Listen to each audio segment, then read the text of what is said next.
करके बताएंगे। आ रही है, आवाज आ रही है पीछे तक?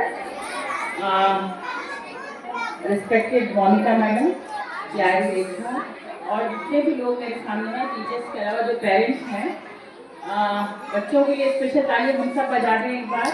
बच्चे तो बजा ही रहे, एक बार जोर से ताली बजाइए। और मैं आपका समय 5 मिनट कम ही लूँगी बस, क्योंकि मेरे को इतने अच्छे प्रोग्राम के बीच में डिस्टर्ब होना बिल्कुल अच्छा नहीं लग रहा है, बच्चे सब डिस्टर्ब हो जाएंगे। और मैं थैंक यू देती हूँ रेखा मैडम का, मोनिका मैडम का, कि मुझे आज इस अवसर पर आप सबसे मुखातिब होने का मौका मिला है। और 1 मिनट के लिए, 1 आधा मिनट के लिए माँ सरस्वती का आह्वान करती हूँ। मैं आंखें बंद करके माँ सरस्वती को बुलाती हूँ। या देवी सर्वभूतेषु सरस्वती रूपेण संस्थिताय नमस्तस्यै नमस्तस्यै नमस्तस्यै नमो नमः। बाल दिवस पर आप सभी का हार्दिक स्वागत मैं करती हूँ। और हमारे बीच में मैं बहुत खुश हूँ कि आज जो पेरेंट्स को बुलाया था उसमें से केवल एक पापा नजर आ रहे हैं। पापा जो आए हैं, मेरी उनसे गुजारिश है कि आप खड़े हो जाएं। पापा आप खड़े हो। एक ही बच्चे के पापा आए हैं और मैं उनके लिए तालियां बजवाना चाहूंगी। बेटा खड़े हो जाओ, आप मेरे तो सभी बच्चे हो, सब ताली बजाओ। मैं नोट कर रही थी कि जब कभी मैं बस बैठ जाओ। बहुत बहुत शुक्रिया बेटा, क्योंकि है ना, जब पेरेंट्स की बात आती है तो हमेशा मम्मियाँ चली जाती हैं, मम्मियाँ आ जाती हैं, मम्मी आ जाती हैं। इतने प्यारे पापा, उन्होंने सोचा कि मुझे भी जाना चाहिए। तो ये बात तो बिल्कुल साबित होनी चाहिए कि पेरेंट्स जो हैं वो पापा और मम्मी दोनों से मिलकर बनने चाहिए ना। बनते भी हैं, लेकिन पता नहीं क्या दुर्भाग्य है कि खाली मम्मियों को भेज दिया जाता है, मम्मी पूरी ठेकेदारी ले लेती हैं कि हाँ भाई हम बच्चों के लिए हम जिम्मेदार हैं। तो जो भी मम्मी यहाँ बैठी हैं, मैं यहाँ पर पेरेंटिंग के बारे में बात करने आई थी, लेकिन मुझे लग रहा है कि मेरी बहुत ज़्यादा ज़रूरत नहीं है।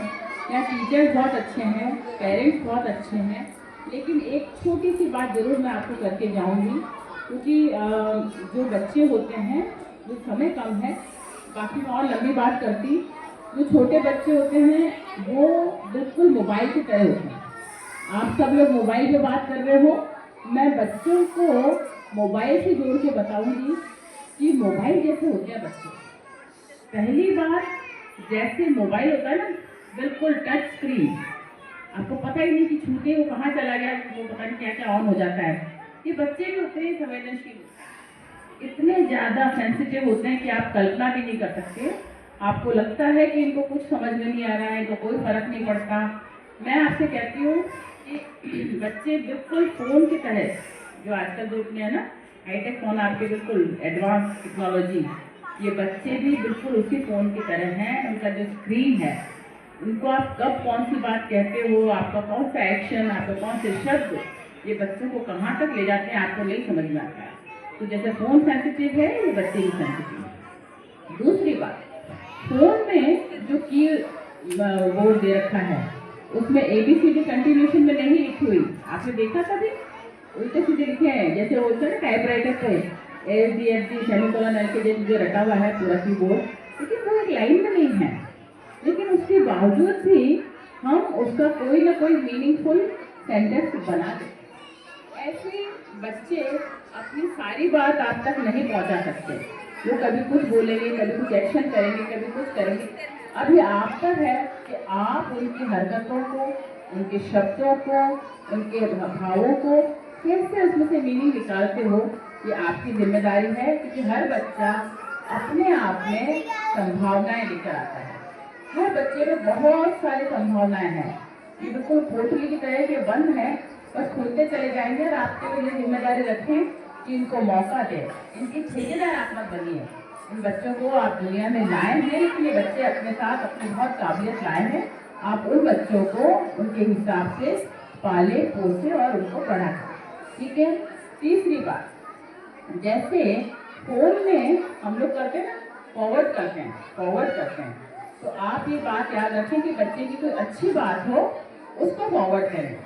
सारी दुनिया के सामने उसकी बुराई लेके बैठ जाते हैं, इसने ये नहीं किया, वो नहीं किया, ऐसा नहीं करना। उसकी जो अच्छी हरकतें हैं, अच्छी बातें हैं, कहना मानना है, उसको आप आगे लोगों तक पहुँचाएँ, तो बच्चे को मोटिवेशन मिलेगा, बच्चा सेटिस्फाई होगा, ठीक है। और डिलीट का बटन हमें ये बताता है कि कुछ बातें उसकी भूलना भी सीखो, हटाना भी सीखो, मिटाना भी सीखो। भूलते ही नहीं है, पता नहीं किस समय कोई गलती करता है बच्चा, उसको कभी और लेके बैठते हैं, तब मैंने ऐसा किया था, तब मैंने ऐसा किया था। तो डिलीट करो उसकी हरकतों को, कुछ उसकी बातों को भूलना भी सीखो, डिलीट करना भी सीखो, ये भी बहुत इम्पोर्टेंट है। और दूसरी बात, जैसे फोल्डर होते हैं ना अलग अलग, उसी तरह से बच्चों के साथ अलग अलग फोल्डर हैं। इसलिए अगर आपका एक या दो बच्चे हैं तो एक बच्चे का अलग आदत होगी, दूसरे बच्चे की आदतें अलग होंगी, एक को दूसरे से नहीं मिलाना है, उसको उसके तरीके से रखना है, उसको उसके तरीके से करना है, उसको सेपरेट रखना है। और चूंकि बच्चे बहुत परेशान हो रहे हैं, मैं जल्दी बात खत्म करूँगी, मैं लंबी बोल सकती हूँ, लेकिन मोबाइल से आपको सीखना पड़ेगा कि मोबाइल से कोई सा भी उसको चार्ज करना पड़ता है। चार्ज करे बिना मोबाइल जिंदा नहीं रहेगा। इन बच्चों को भी आप चार्ज करते रहें अपने प्यार से, अपने स्नेह से, और उनको पूछते रहें बेटा कोई दिक्कत होगी, जैसे अपन करते हैं ना, तो अगर ज़्यादा हो जाता है तो अपन सारे मैसेज डिलीट करते ताकि दूसरे मैसेज आ सकें। तो इनमें इतनी गुंजाइश छोड़ें कि बच्चों के कुछ चीज़ों को भूलते जाएंगे तो इनकी नई बातें हमें नज़र आने लगेंगी। और इनको चार्ज करें, उन्हें घुमाएं फिराएं, उनके साथ क्वालिटी टाइम दें। ये बच्चे अपने आप चार्ज होंगे। हमेशा अपनी ही ना कहें, उनकी भी सुने। मैं इसी के साथ अपनी बात समाप्त करती हूँ। बहुत लंबी बातें अभी नहीं करूँगी क्योंकि मौका बिल्कुल भी नहीं है। मैं कभी और आपसे मिलूंगी। ईश्वर आपको बहुत लंबी उम्र दे और आप अपने बच्चों को एक अच्छा इंसान बनाएं, क्योंकि ऑफिसर या जो बनना है, डॉक्टर इंजीनियर जो बनना है वो बन जाएगा आगे जाके, लेकिन अच्छा इंसान बनाना आपकी जिम्मेदारी है। और उसके लिए आप खुद भी अपनी बातें जो आप कहते हैं उस बच्चे के साथ वो हरकतें खुद भी करें। जब आप करोगे तो देख के सीखेगा, खाली जबानी जमा खर्च नहीं करना है। आप अच्छे पेरेंट्स हैं, अच्छे ही रहें और बच्चे के लिए अच्छी कामना करें। थैंक यू सो मच, मुझे यहाँ बुलाया, बहुत बहुत शुक्रिया। Thank you so much.